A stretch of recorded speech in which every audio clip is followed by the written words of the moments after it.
Isang simpleng laro, isang papel, isang barya, at isang tawag sa hindi mo nakikita. Kamusta kaibigan? Patay na ba ang ilaw? Suot mo na ba ang headphone? At nakalak na ba ang pinto?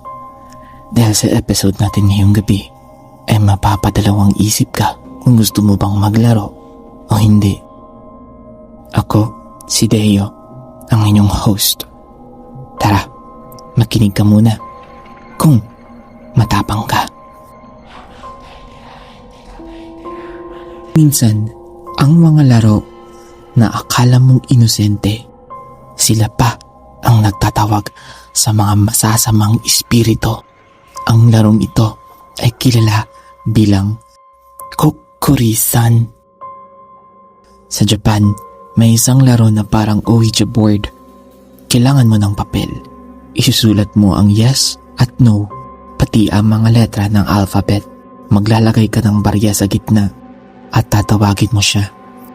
Kokuri-san, pumasok ka.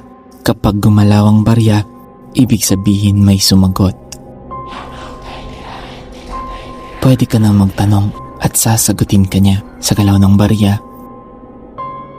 Mukhang laro lang, pero hindi lahat nakakabalik ng maayos. Sinasabi nila kapag nagsimula ka ng maglaro, hindi ka dapat tumigil basta-basta. Hindi mo pwedeng alisin ang kamay mo. Hindi pwedeng iwan ang barya.